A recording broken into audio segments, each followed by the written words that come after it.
အချင်းချမ်း၄မိနစ်5စက္ကန့်အောင်သူမြလုဆန်း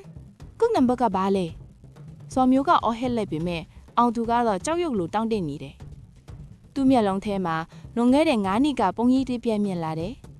အဲ့ဒီညကကြောက်စိမ့်တွင်အရှုပ်တော်ပုံတည်င်းကိုသူ့အချိုးတနေတော့နဒီရောက်လာခဲ့တာ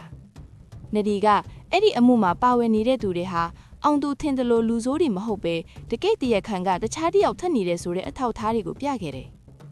ဒါပေမဲ့အောင်သူဟာနာမည်ကျော်ကြားမှုကိုမတ်မောခဲ့တယ်သူဟာနဒီပြတဲ့အထောက်အထားတွေကိုဖျက်ဆီးပစ်ခဲ့ပြီးသူ့ရဲ့တည်င်းမကိုပဲဆက်တင်ခဲ့တယ်အဲ့ဒီညကဧပြီလ14ရက်ကုတ်က1004အောင်သူအတန်တုံတုံလေးပြိုးလိုက်တယ်သူကုတ်နံပါတ်ကိုရိုက်ထည့်လိုက်တဲ့အခါဘုံရဲ့နာရီကရက်တန့်သွားတယ်နဒီရဲ့မျက်လုံးတွေပွင့်လာပြီးအောင်သူကိုကြည့်ကမျက်ရည်တွေစီးကျလာတယ်ဇော်မျိုးကနဒီကိုအမြန်ဆွဲထုတ်လိုက်တယ်ကဲနိုင်ပြီငါတို့ကဲနိုင်ပြီဇော်မျိုးကဝမ်းထအားရဖြောလိုက်ပေမဲ့အောင်သူကတော့နေရာမှာတင်ဒူးထောက်ကျသွားတယ်အဲ့ဒီအချိန်မှာပဲအခန်းထဲကစပီကာကနေလက်ခုတီးတန်ချော့လာတယ်တော်တယ်အောင်သူမင်းကိုအဖေကိုဝန်ခံနိုင်ခဲ့ပြီပဲအတန်ရှင်ကအောင်ကိုတော့မဟုတ်တော့ဘူးအဲ့ဒီအတန်ကအောင်သူအလွန်ရင်းနှီးနေတဲ့အတန်အောင်သူရဲ့ဆရာရင်တည်င်းစာတိုင်းပိုင်ရှင်ဦးနေလင်းရဲ့အတန်ဖြစ်နေပါတယ်ဆရာအောင်သူမယုံနိုင်အောင်ဖြစ်သွားတယ်မင်းကိုငါကတည်င်းစမားကောင်းတစ်ယောက်ဖြစ်စေခြင်းခဲ့တာအောင်သူဒါပေမဲ့မင်းကနာမည်ကြီးဖို့အတွက်အပြစ်မဲ့တဲ့လူတွေကိုနင်းချေခဲ့တယ်ငါရဲ့မိတ်ဆွေဦးဖုံးကျော်ဟာမင်းကြောင့်တည်ခဲ့ရတာဒါကြောင့်ငါဒီကစားပွဲကိုဖန်တီးခဲ့တာ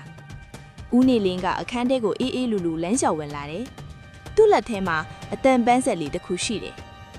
အခုမင်းဝင်ခံလိုက်တဲ့ကုတ်နံပါတ်နဲ့မင်းရဲ့တုံးကြီးနေတဲ့စကားတွေအားလုံးကိုငါ live လွှင့်နေခဲ့တာမြန်မာတနိုင်ငံလုံးကလူတွေမင်းရဲ့အမှန်တရားကိုသိသွားကြပြီအောင်သူဘာမှပြန်မပြောနိုင်တော့ဘူး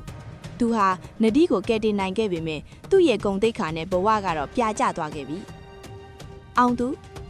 နဒီကအားနေတဲ့အတန်နဲ့ခေါ်လိုက်တယ်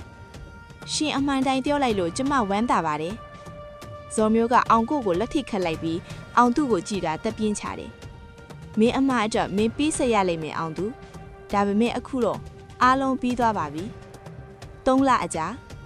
အောင်သူဟာအကျဉ်းတောင်ထဲမှာထိုင်နေရင်ပဒင်းပေါက်ကနေအပြင်းကမိုးရွာနေတာကိုကြည့်နေမိလေသူ့စီကိုစားတဆောင်ရောက်လာလေအဲ့ဒါကနဒီစီကပါကျမရှင်ပြန်လာမယ့်နေ့ကိုစောင့်နေမယ်အမှန်တရားကခါးသီးပေမဲ့အဲ့ဒါကပဲရှင်ကိုတကယ်လွတ်မြောက်စေခဲ့တာပါအောင်သူပြုံးလိုက်မိတယ်သူဟာအရင်ကနာမည်ကျော်သတင်းထောက်ရတယောက်ထက်ခဲ့ဘူးပေမဲ့အခုတော့သူဟာစိတ်နှလုံးတန့်ရှင်းတဲ့လူသားတယောက်အဖြစ်ပထမဦးဆုံးအကြိမ်ငင်းချမ်းမှုကိုခံစားနေရပါတော့တယ်ဒီဇက်လန်းလေးကိုသဘောကျမယ်လို့မျှော်လင့်ပါတယ်ရှင်